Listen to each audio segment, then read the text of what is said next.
की गिनती जारी है। विधानसभा चुनाव के मतदान की काउंटिंग यहां पर चल रही है। अरुणाचल में रुझानों में बीजेपी को पूर्ण बहुमत मिल गई है।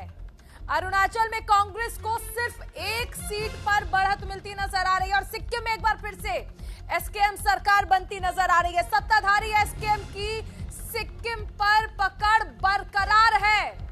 सीएम प्रेम सिंह तमांग दोनों सीटों पर आगे चल रहे हैं। सोरेंग चाकुंग और रेनॉक सीट पर आगे चल रहे हैं। तो अरुणाचल और सिक्किम विधानसभा चुनावों की गिनती यहां पर हो रही है। एक बार फिर से सिक्किम में एसकेएम सरकार बनती नजर आ रही है। सत्ता में वापसी करेगी एसकेएम। कार्यकर्ताओं में खुशी का माहौल है, उत्साह का माहौल है। प्रेम सिंह तमांग एक बार फिर से सरकार रिपीट करने जा रहे हैं।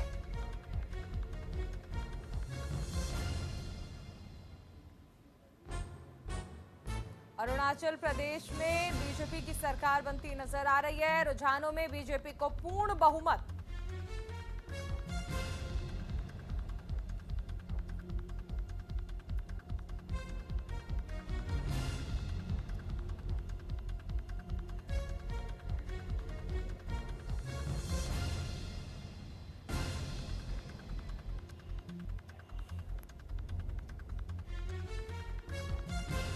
तो अरुणाचल प्रदेश में खांडू सरकार की प्रचंड बहुमत के साथ वापसी होती नजर आ रही है। देखिए 19 अप्रैल को मतदान हुआ था अरुणाचल प्रदेश की 2 लोकसभा सीटों के लिए।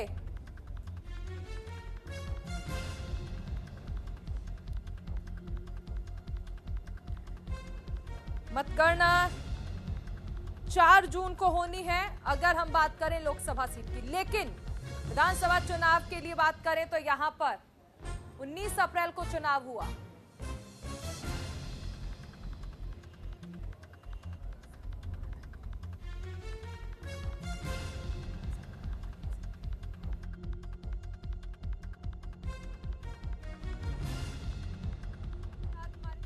ओम प्रकाश जी जुड़ गए हैं।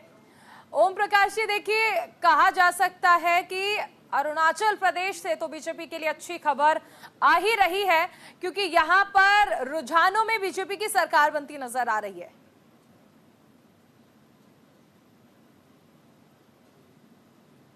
देखिए अभी तक जो चुनाव आयोग के जो डेटा है उसके मुताबिक 58 सीटों के रुझान आ रहे हैं और उसमें 12 सीटें ऑलरेडी बीजेपी जीत चुकी है और 33 पर आगे चल रही है।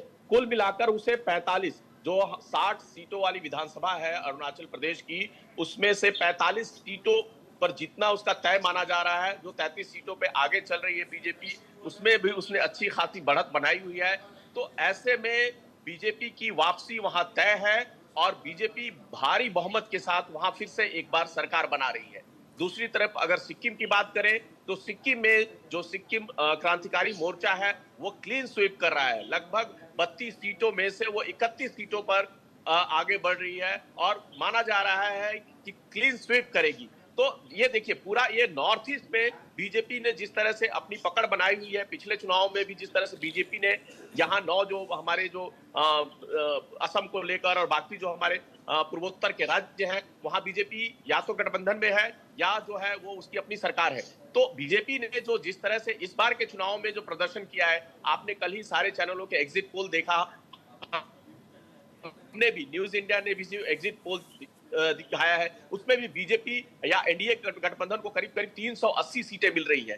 तो इसका असर जो है देखिए जो पार्टियां जो केंद्र में जो बड़ी पार्टियां जो देश के मुख्य भाग में जिनकी सरकारें बनती है, जहां बहुत बहुमत जिनको मिलता है, लगभग उसका असर कुछ नॉर्थ ईस्ट के राज्यों पर भी पड़ता है और इसकी छाप आप देख सकते हैं। इससे भी इशारा ले सकते हैं कि मेनलैंड जो हमारा है, उत्तर भारत है, पूर्वी भारत है या दक्षिण भारत है या पश्चिमी भारत है, यहाँ पे क्या होगा। और एग्जिट पोल जो इशारा कर रहे हैं वो अगर सीटों में तब्दील होता है या जिस तरह से अरुणाचल और सिक्किम के जो नतीजे बता रहे हैं उससे ये साफ पता चल रहा है कि हमने जो एग्जिट पोल दिखाया है वो करीब करीब एनडीए सरकार के फिर से सत्ता में वापसी की ओर इशारा कर रहा है। फिर से एनडीए सरकार बनती दिख रही है। तो ये देखिए ये क्यों हो रहा है ऐसा। देखिए पिछली सरकार में आपको 2014 से ही, जब मोदी सरकार सत्ता में आई थी, तब से ही नॉर्थ ईस्ट एक फोकस स्टेट हो गया था। रेलवे का विकास हो, सड़कों का विकास हो, जलमार्गों का विकास हो, या पुल बनाना हो, या बड़े बड़े जो प्रोजेक्ट्स हो, ये स्टार्टअप के वो लगाने हो, या ट्रेनिंग सेंटर खोलने हो, या रोजगार के जो अवसर पैदा करने हो, नॉर्थ ईस्ट पे मोदी सरकार का 2014 के कार्यकाल में और उसके बाद 2019 से के बाद दूसरा जो कार्यकाल हुआ था, उसमें भी उनका वो फोकस स्टेट रहा है नॉर्थ ईस्ट। चाहे असम हो, मणिपुर हो, मेघालय हो, अरुणाचल प्रदेश हो, सिक्किम हो, त्रिपुरा हो, इन सभी स्टेट्स में जो केंद्र की सरकार है उसका सबसे ज्यादा फोकस रहता है इन स्टेट्स पे ज्यादा से ज्यादा विकास हो, ज्यादा से ज्यादा कामकाज हो। और उसका नतीजा आपके आज जो चुनाव आ रहे हैं विधानसभा चुनाव के, चाहे वो अरुणाचल हो, उसमें वो साफ दिख रहा है कि कैसे बीजेपी क्लीन स्वीप ही मान लीजिए इसको, कि 60 में से 45 सीटें वो जीत रही है। एक चीज और समझना चाहेंगे कि अगर हम देखें अरुणाचल प्रदेश की बात कर लें तो विपक्ष ने जैसे यहाँ पर मुद्दा बनाया था, चीन को एक बड़ा मुद्दा बनाया था, लेकिन उसके बावजूद 60 सीटें हैं जिनमें से 10 पर बीजेपी पहले ही निर्विरोध जीत चुकी है। अभी रुझानों में भी हम देख रहे हैं कि बहुमत के करीब पहुंचती जा रही है, यानी विपक्ष का जो एजेंडा अरुणाचल प्रदेश के लिए रहा वो धराशायी हो गया। जी देखिए, मुख्य मुकाबला यहाँ कांग्रेस और बीजेपी में था। इसके अलावा जो आपको नेशनल पीपुल्स पार्टी थी, पीपीए थी या एनसीपी थी, इनके भी उम्मीदवार हैं, जैसे एनपीईपी के 6 उम्मीदवार, या फिर पीपीए के 3 उम्मीदवार, या एनसीपी के 3 उम्मीदवार बढ़त बनाए हुए हैं।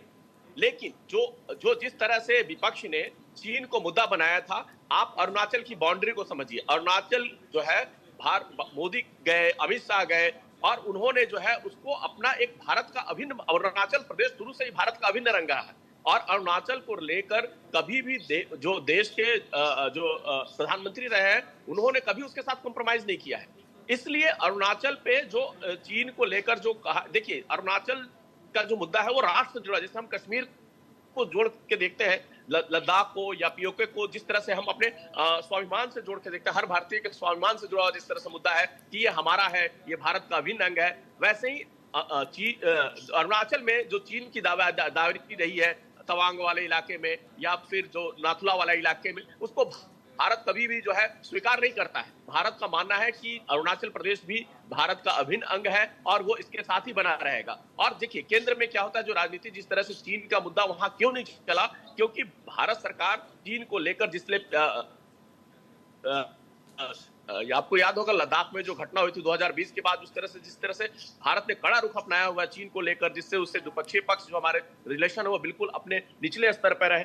ऐसे में मुझे नहीं लगता है कि ये बहुत बड़ा वहां मुद्दा बन पाया होगा, और इसीलिए जो बीजेपी का जो इतनी बड़ी बहुमत मिलती दिख रही है। अगर हम सिक्किम की बात कर लें तो सिक्किम क्रांतिकारी मोर्चा, जिस तरह से 32 विधानसभा सीटें हैं, लेकिन उसके बावजूद हम देख रहे हैं कि एक बार फिर से यहाँ पर भी जो रुझान आ रहे हैं उसमें सरकार रिपीट होती नजर आ रही है।